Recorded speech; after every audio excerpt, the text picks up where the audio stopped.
And I've always believed that from when you're a child, you know what you want to do in this world. SubhanAllah, there's a feeling of connection to something, no matter what that is. Making videos, science, sports. And that stays with you in your heart.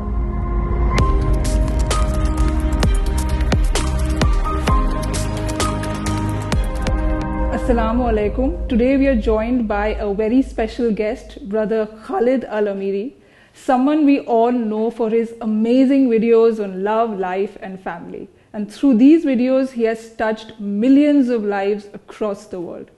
Brother, we're really happy to have you at our home with our family. My parents are really happy to receive you. Thank you so much for joining us. Thank you, sister. It's an honor to be here. It's an honor to be here with your family. It was an honor to meet you and your family at Jami' Masjid and to receive those gifts of the beautiful books. I received so much messages about them, and God bless you for all the work that you and your family are doing and spreading positivity and spreading, the good points of who we are as a people, mashallah.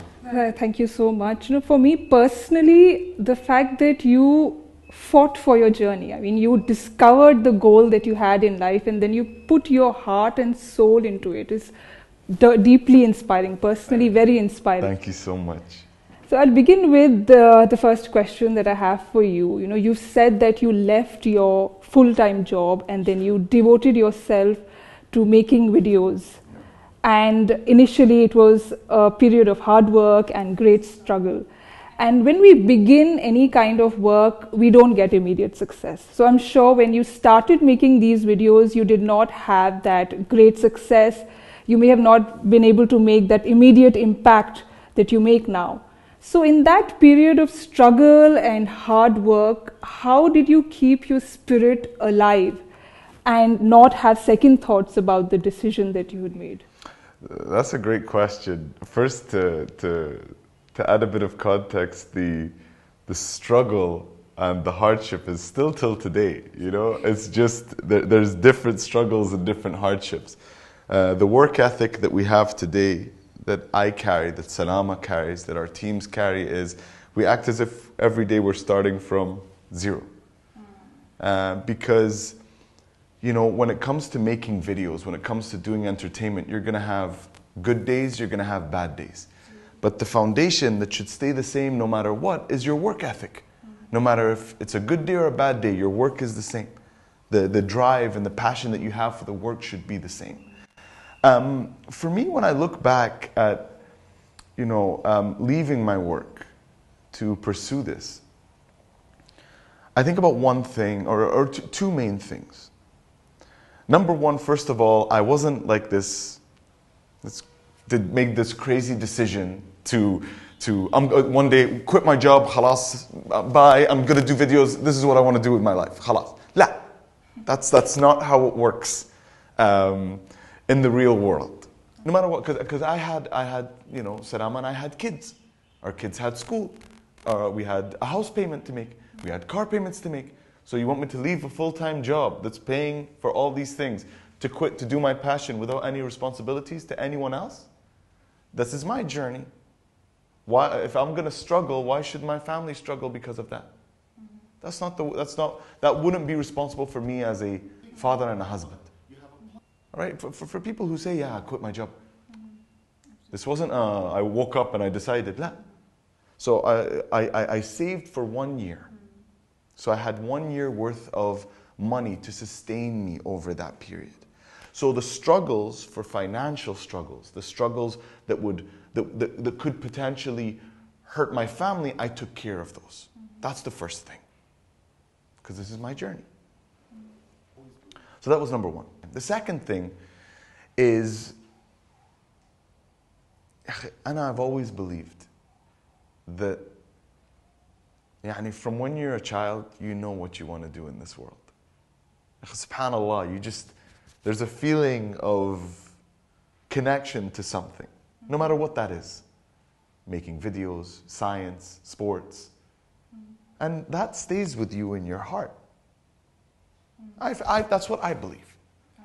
So when I said this before, when my mom sees me on TV, or on a video or whatever, she looks at it and she doesn't see Khalid today, the father, the creator. She sees the Khalid who was a kid, 6 years old, in the school play, making videos in my project. That's who she sees. She's like, this was who you were when you were a child. Subhanallah.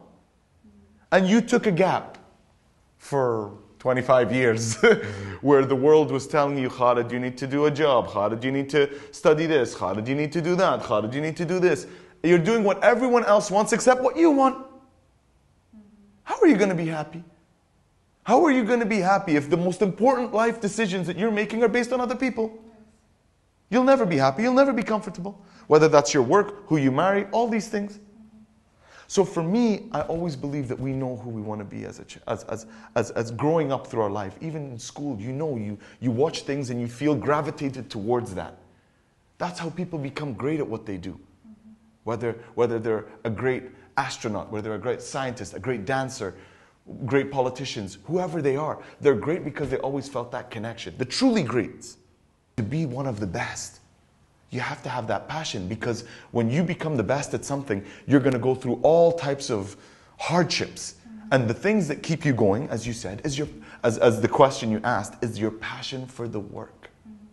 See, I don't think about the outcome of my work all the time. Yeah. Obviously, you have to think sometimes, but my passion for the process. Like I'm in love when I'm making the video. When I'm in the middle of the old Delhi telling all these stories, when I'm in Jami' Masjid showing the people, telling that story, I'm in love with that. I don't worry about how many views it's going to do, how many people are going to like it, all these things. I'm in love with that. Yes. Like a tennis player. Yes. They have to be in love with the practice. They have to be in love with the game. Because only then will they be able to become champions. So for me, that's how I get through the struggle, or whatever it is I've gone through. Two things: one, being responsible, thinking about this process, and making sure that I have what I need to give myself the time to do this. The second thing is being in love and being passionate, and that's how you deal with any struggles that come your way, inshallah. Yes, and the point that struck me the most was the point that you began with, that the work ethic you had way back when you started is still the work ethic you have right now. I think that's a very powerful point, because it means that, and you've spoken a lot about it, means that you're really consistent with the work that you're doing. And you've said that all that you want in life is on the other side of consistency. You've said that so many times. And I think that's so important, because when we make those small steps in life, we sometimes end up thinking, oh, that's so small, that's lack of progress, lack of advancement. But we have to make those small repeated steps every day. And the combined effect of these small steps that we make is what ultimately guarantees success. So our smallest steps are our greatest steps. And also the fact that, you have to ultimately, you love what you do and you can bear all the hardship and go through all the struggles is something, this can happen only when you find your passion, you discover your passion. You don't just simply do what people tell you. Don't simply follow the beaten track. You don't simply, grow up to be a doctor or an engineer or a lawyer or an advocate and so on. You have to discover what your heart is telling you to do. And that is something which will ultimately make you live through everything. I think your journey is an embodiment of that. The example I like to give, Dr. Maria, and everyone needs to think about this, is say you were, la samahallah, God forbid, you were sick. And you had a doctor come to check on you. Who would you rather have? A doctor that was passionate about medical science, or a doctor that was forced by their family to become a doctor? You want the doctor that was passionate about it, because they're the ones who really care. So that's how I always like to think about it. And yeah, I'm with you. Consistency is key to anything. People who practice their craft every day will become better, inshallah. Yeah, so you have to basically find what you love, and that will make you live through everything. Somewhere I was listening that your father believes in you and he loves the work that you do. And he was the one who told you that if you want to give out information to people, you have to add it with humor, and then you have a winning formula. Yeah. So, anybody, for being humorous, you have to be very creative. That's a done deal. And I was thinking, while looking at the incredible amount of content that you've produced, anyone would want to know, where do all these creative ideas come from? I mean, in short, how does your mind function? Please let us know. It's just, it's like so many things are happening in my brain at once. I think for me, I've always been an entertainer.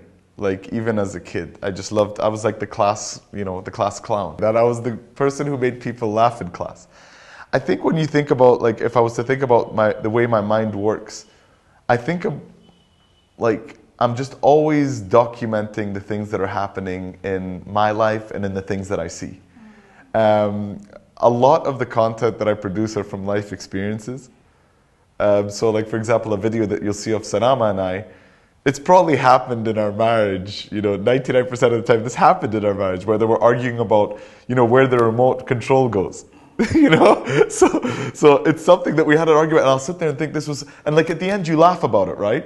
Like if you have like you realize you're fighting over something so silly, but a lot of couples go through the same thing. So I think, let's make a video about this, because there's something there's a calming effect when you look and you realize that this happens to everyone. There's just something calming about it, whether it's the funny stuff or the hard stuff. So when you create that sort of connection between different people, different cultures, different communities on the things that make us similar, people sort of, get this calming thing. So for me, I always document the experiences that I'm seeing in my life and the life of those around me. And I always think about, how this is interesting and funny. I'm a writer, so I'm always writing different situations that I'm going through and different situations that I'm seeing in the world.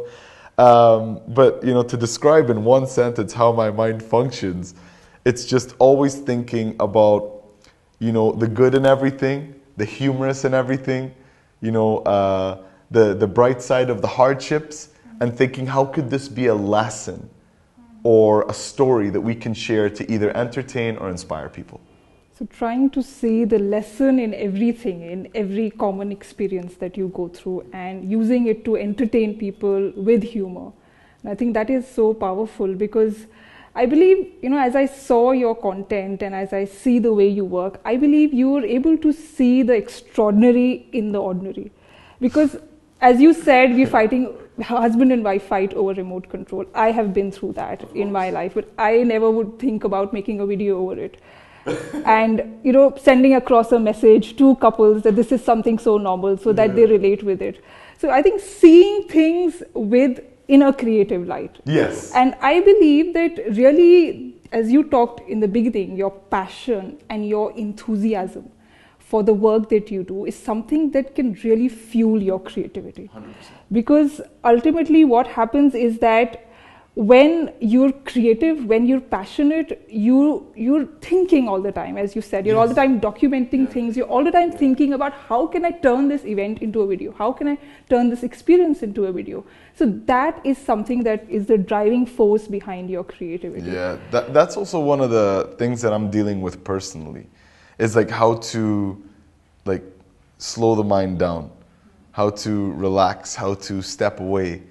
Like I said, we come from very humble beginnings, we had to fight for everything, and nothing came easy to us. So even now with the audience that we have and the platforms that we built, I always have this like thing that, okay, I need to be better, I need to do better, I need to keep going, like, when does it stop? And I love that you mentioned that, because it reminds me of like, to keep thinking about when I'm going to hit the pause button for a little while, because it's been a long, hard 5 years, of everything that we've been doing. But I love it. But there's also another part of it that people don't see, is it's hard to get your mind to stop. Yeah. So I mean, as you just said, you all the time want to be better, and I think humility is so much a part of this entire process. You're not arrogant about what you've done and now you're done with it, you don't want to move ahead. You think that you have to do something more, something better than what you've already done, and that comes with that that sense of being humble and modest. And I think that ultimately, Always. and I just wanted to know from you if this way of thinking of mine is proper. When you set a very high aim for yourself, when you set a very grand goal for yourself, for example, you started with the promise that you will post a video every day. I believe that's a great thing. That's a grand goal. And when you set that high aim for yourself, that high mark for yourself, then what happens is that the closed windows of your mind really open up. You can think in ways in which you never thought of when you don't set that high goal for yourself. So ultimately, the greater the goal that you have, the greater the objective you have, it powers you and it makes you think in far better ways, and it makes you have some amazing discoveries which you never had before. So maybe this is something which I learned from you, because when I think of making videos, it is really a difficult job. Yeah. You have to create content that can address people. You have to speak in a way, you have to deliver in a way that can engage people. So making one video for me is a very difficult task. And when I got to know that you were someone who's making videos every day, that was, I think, a huge challenge that you set yourself to. And that is what powered you and has helped you. Alhamdulillah. So coming to a part of your work that resonates so much with the work that we are also doing. You've said that, you just spoke about it, that one of the motivations behind your work is to showcase to the world how similar we all are, how similar humanity is. The things that we share in common are far more than the things that we differ about. And this way of thinking, this line of thinking has helped you in building bridges between people, and it has helped you in making your message universally appealing. So what advice you would like to give to people who want to reach out to members of other communities to strengthen the bonds of harmony, to strengthen the bonds of coexistence? That's a great question. I don't think there's any one answer, because if anyone had the one answer, I think there'd probably be world peace, right? I mean, no one would have any issues. I think for me,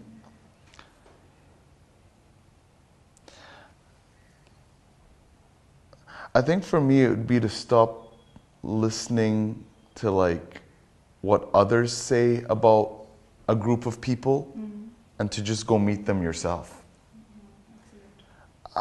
I think that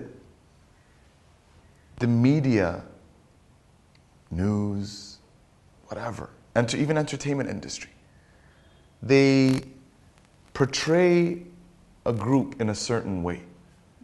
And it will make you not want to interact with those people, not want to visit their countries, not want to visit their communities, not want to engage with them in any way possible. No. Those people? Nah, I'm not going to go there. Really? Have you ever visited? No. Then how do you know? How do you know?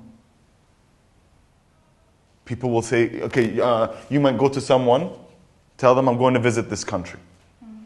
They'll be like, Dr. Maria, don't go. It's dangerous. Oh, when did you visit? What did you see there? Oh no, I didn't see, but in the news, they said that this is like, how can you tell someone do not do something and you've never seen or done or experienced any of it yourself? How? And we as Muslims are usually on the receiving end of that. So we know the detrimental impact that it can have. So for me, I make one rule. I don't believe until I will go and see and experience it for myself. That's how you should do it, ya akhi. Like now, you've got people.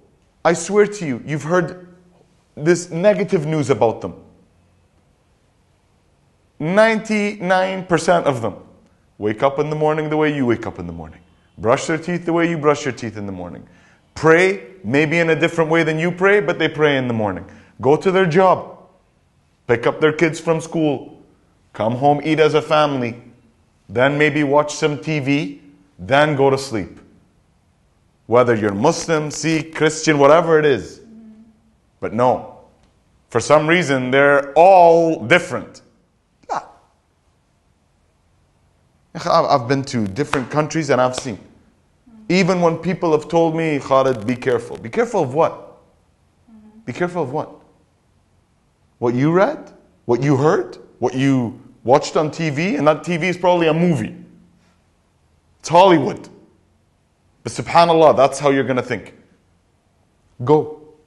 Experience. And the thing is, the reason that we need to do this, the critical reason is because there are some reasons, there's some people out there just trying to divide. And even those negative people who are doing these things that you hear about, they're what, 1% maybe? Even if that, 0.1%?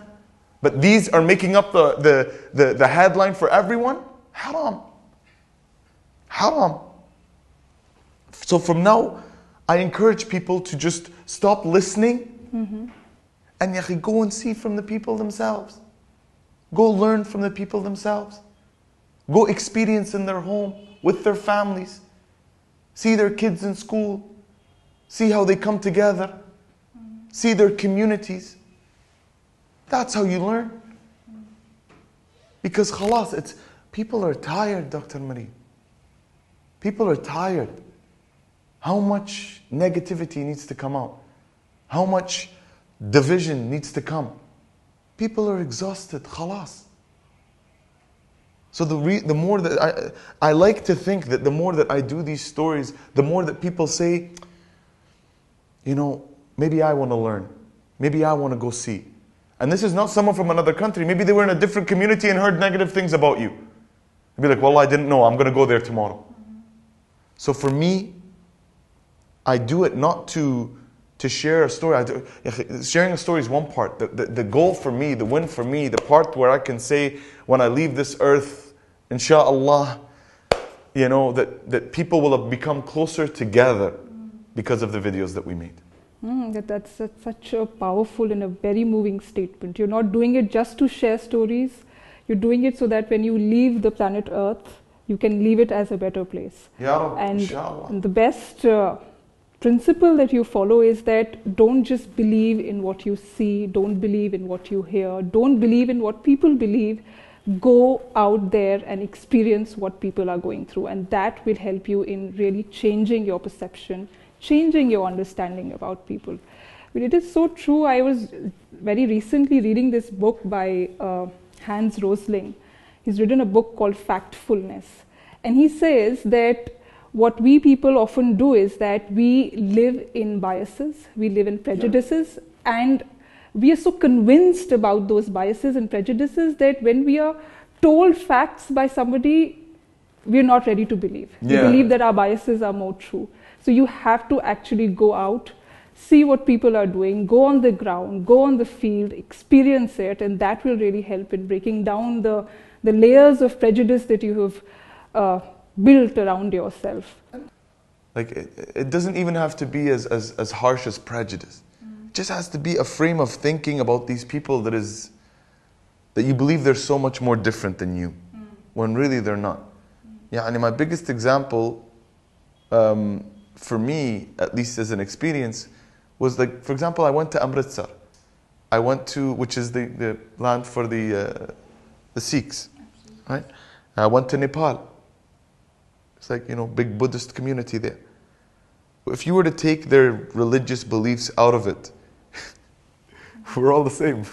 When people from the outside were watching, like in America and Europe, they ask me, Khalid, what's the difference between a Muslim and a Sikh? Because when I look, I don't see the difference. Because, Sikh have big beard, they cover their hair. Muslim have big beard, they cover their hair. Yeah, at the end, we believe different things. But subhanAllah, when people look from outside, they just see, they're trying to figure out what makes us different. So they already believe, we're one humanity. But when people come out and talk about, push these narratives and division, it makes it difficult. For me, that was sort of the beauty of it. To be welcomed and to experience that, and to just see that even despite our differences in our beliefs, like me as a Muslim, it's very different from me.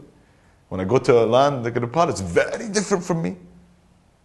But again, I'm able to connect with humans on just that human level, which I wish that we all focus more on, inshallah. Connecting with people on the human level, putting the differences and the divisions aside.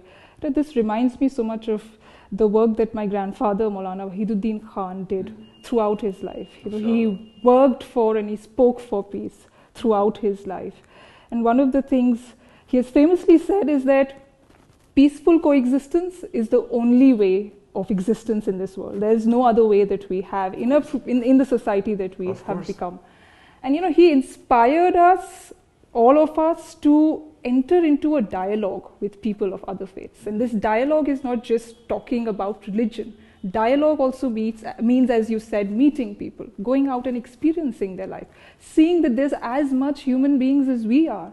So this mutual dialogue, he says, as you also said, actually helps in cementing that mutual goodwill and mutual trust between people. 100%. And because when you meet another person, when you do dialogue, you have to go and meet people. You have to go into their community, you go into their families, you have food with them, you go out with them, you speak to them. And you're not just representing yourself and your tradition. You're also experiencing their way of living. You're experiencing their culture, their faith. And that changes you in remarkable ways. And I will give you an example. Once I presented a Hindi translation of the Quran to a friend of mine who's from the Hindu community. And one day I visited his home and I saw that in the prayer room, in the worship room in his home, he had placed that Hindi translation of the Quran alongside the scriptures that he believed in, scriptures of his faith. And to me, that was such an eye-opening experience. I thought that I have to learn not only from my scripture, I have to take benefit and draw wisdom from wherever I can find and grow as a better human being. So that image, that experience, that occasion really helped in changing my mind about people and changing myself as a person, as a person of faith. So I believe that mutual exchange and mutual communication, which you are so much involved in, is really a way of establishing harmony. And also it breaks down your misconceptions about other people. You see them firsthand, and that helps you in understanding that they are not what you thought they are. They are as much human as you are. They 100%. Go through what you go through. They feel what you feel. You are able to empathize with them on a very deep level. Always. So coming to the final question, you work with your wife. I'm sure it's a great experience. Yeah, most of the time. And what I found so important is that you said that when you make videos with your wife, you're not just imparting relationship lessons to the viewers. You're also learning a lot yourselves. So can you tell us just one lesson, very important lesson that has helped you both in strengthening your marriage, something which other married couples can also learn from? There's a lot that's been,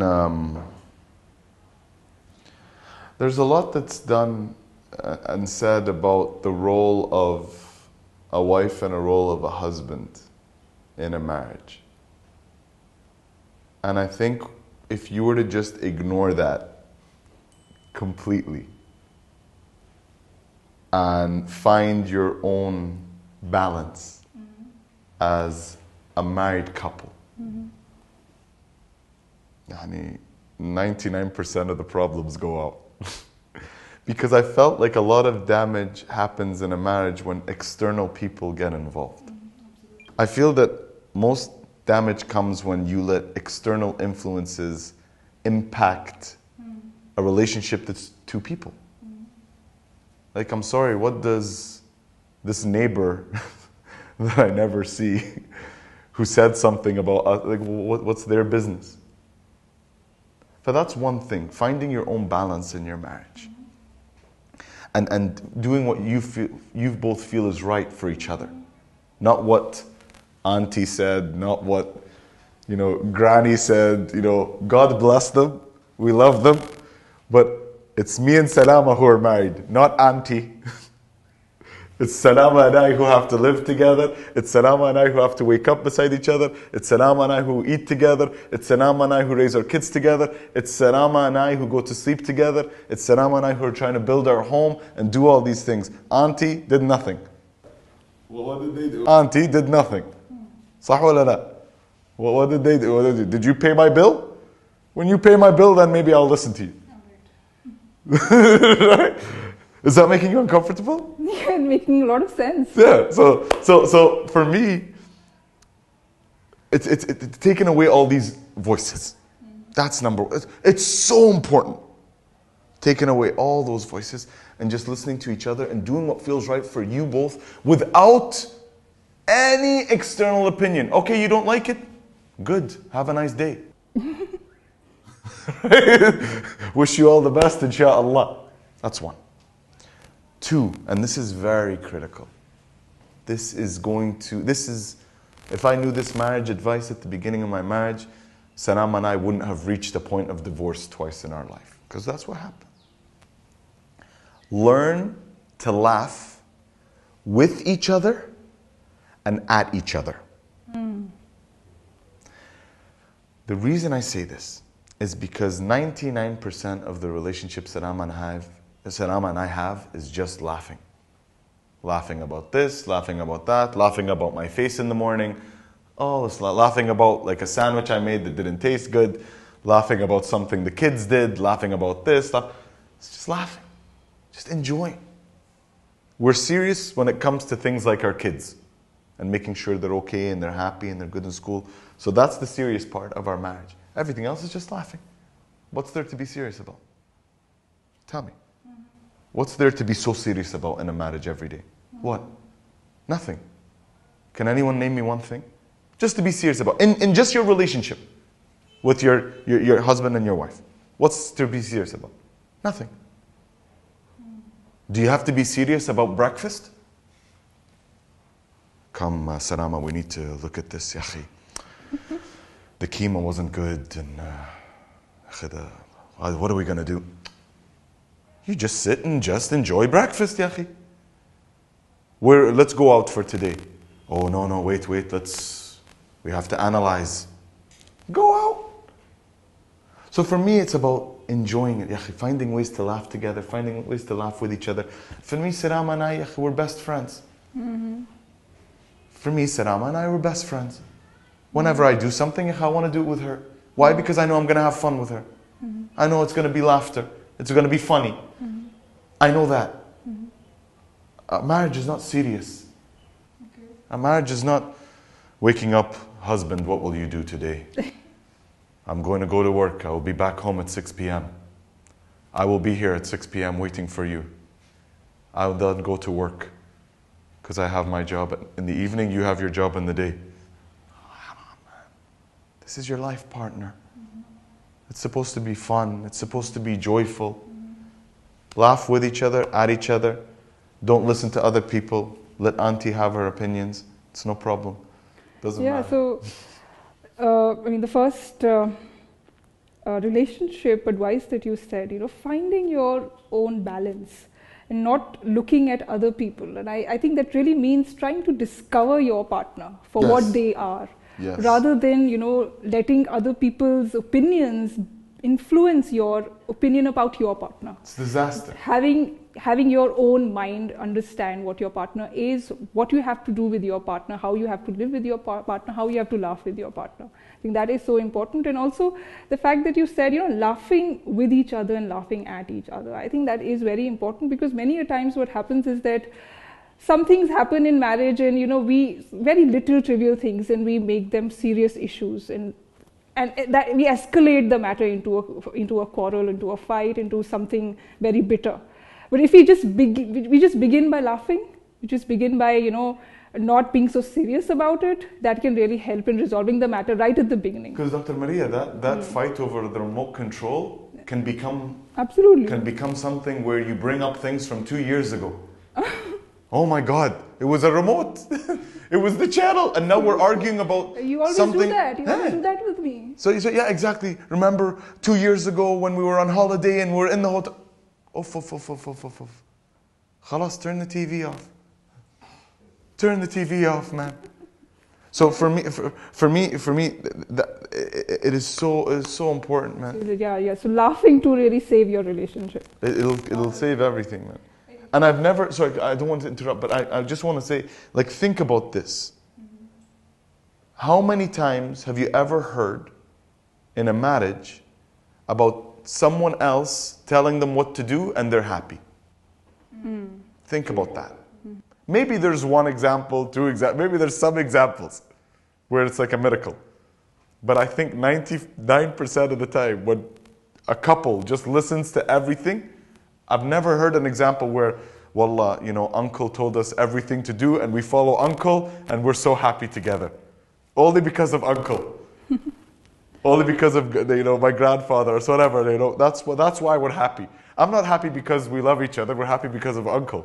He's the one who makes us happy. No, it never happens. Finding your partner for what they are rather than, you know, trusting somebody or the other somebody or the other's advice. You know, I was also, you know, as I looked at your work, the work that you do with your wife, I'm sure that, you know, when you work together, there's a lot of opinion that she brings in, and that really helps in making the work that you do fabulous. And, you know, I was reflecting on my own marriage life, and I really believe that the relationship between a husband and wife is not that they're just physical companions. They enjoy a very meaningful relationship, and that relationship is that they grow with each other. They grow morally, they grow spiritually, they grow intellectually.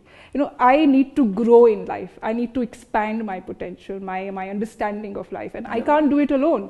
I need a partner, I need a companion, and my spouse is my best companion because he's available to me every single day. Yeah. So, you know, he's my best critic. He's my counselor, and he's someone who supports me in my darkest phases.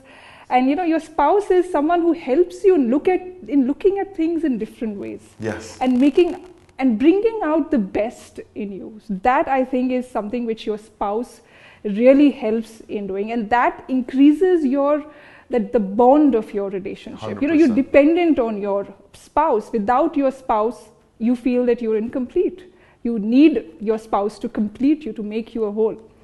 So I believe that they really bring out the better version of yourself. And that companionship becomes very meaningful. 100%.